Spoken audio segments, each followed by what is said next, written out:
Passage to Profit continues with Richard and Elizabeth Gearhart. Now it's time for the pitches. After the pitches, you, our listeners, can go to the Passage to Profit page at GearhartLaw.com and vote for your favorite pitch. That's Gearhart Law, GearhartLaw.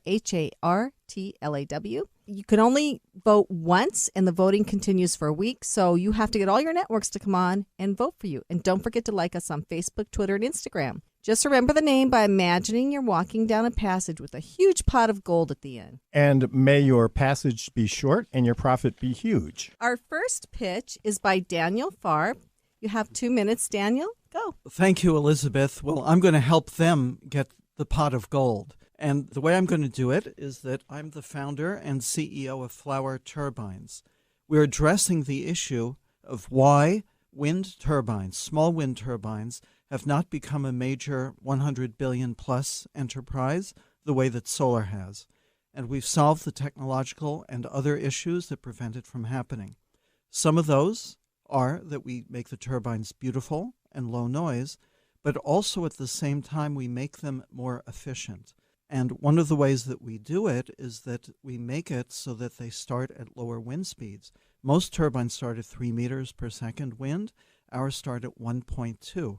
Now, in addition to that, one of the big game changers here is that the turbines have a cluster effect. If you've seen the big turbines, normally they're separated by a large amount of space between each one. That's because they interfere aerodynamically with each other. Ours are so constructed that when you place them close together at the right distance, they actually make their neighbors perform better. That is a game changer. It's a game changer in terms of technology, aerodynamic technology, and it's a game changer in terms of the business model, because now we can make small wind farms on rooftops, parking lots, and so forth. So that's why we believe that our turbines, which we call tulips because they're also beautiful and they are bird-friendly, can become a multi-billion-dollar business. That sounds amazing, really. And I've never heard of that before, of you actually being able to get a synergistic effect from having a bunch of these together.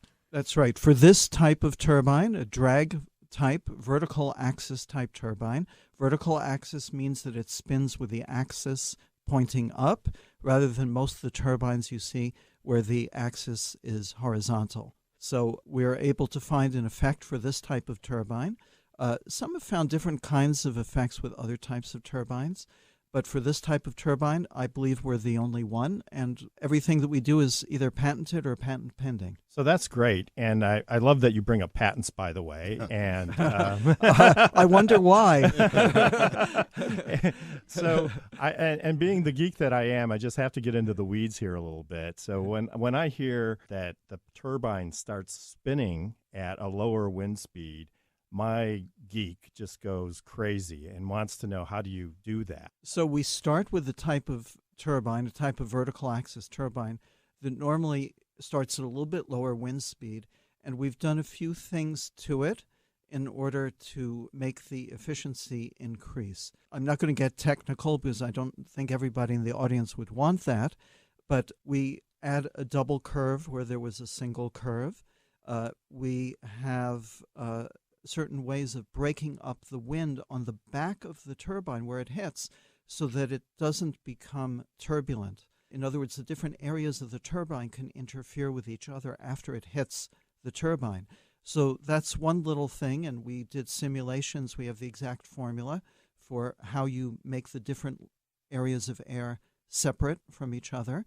And there are some things in terms of the exact amount of airspace here and there and the angles that may seem rather small, and sometimes people come up to us and say, gee, haven't I seen a turbine like that before? Well, you might have seen it pretty much like it, but still you may not have seen the exact things that we have done before. So that's how we do it. So when do you see this as becoming the wave of the future? I hear your passion, and I'm behind it 100%. Well, I think it's going to happen this coming year. The reason is that we've been running a successful equity crowdfunding campaign.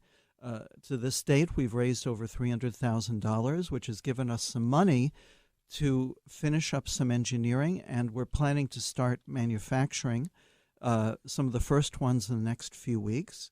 We have some early clients almost ready with contracts, and we're going to ship some of the first ones out for third-party testing. Could you describe who your ideal customer is? My ideal customer might be, for example, Walmart, which has thousands of rooftops, very often in windy areas, and has a commitment to sustainability. And where instead of doing the old thing of just putting one up for show, we can put a lot of turbines up for dough.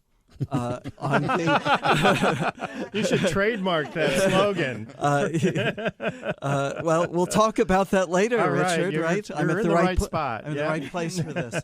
So that would be an example where we can take advantage of the fact that we have a technology that enables us to do many at one time, and that brings the total cost down because you just need one civil engineer to approve many different turbines. You need one installation crew to put in many different turbines. I could actually put these on my house, right? And I could have the energy go straight into my house instead of going back to the grid. Right, or to you first and the grid after that. So do you foresee these becoming affordable for homeowners? Definitely. Thanks to the people who've contributed to our funding campaign, I hired an extra engineer, and we've now pretty much finished the engineering for a smaller version that's appropriate for houses, in addition to like the bigger version that's made for the Walmarts of this world. And how does it compare financially if you invest in the turbine compared to what you're paying for energy? How does that math work out? So in New York, there's no doubt about it that we can beat the grid cost, and in Long Island because it's high. But it depends on your resource. It depends on the price of electricity. There are a lot of issues. I will say in comparison to solar, that in a good wind area, like in the northeast near the coast, it's a slightly better return on investment than solar, but where it really shines is it's around 80% greater in terms of the amount of money you can make per square foot because it's vertical and it's more efficient. I have a daughter who is an earth activist. She does documentaries. I'll get her in touch with you. I'll bet she would love this. But I was impressed with where you were talking about the beauty of this, too. I intend to use them in many different artistic ways to make them into eco-art.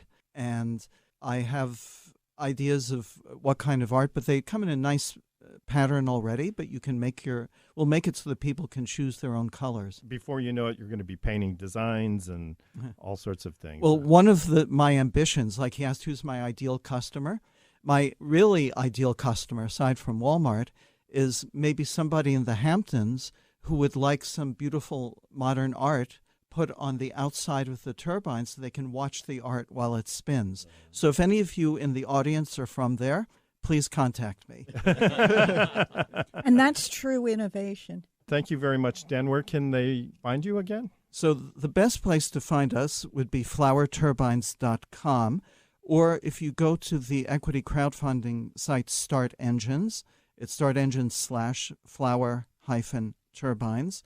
And that would be the way in which they could really help us the most at this stage, would be to give us enough money to enter the market strongly. Daniel Farb, thank you. You're listening to Passage to Profit on WOR 710 with Richard and Elizabeth Gearhart.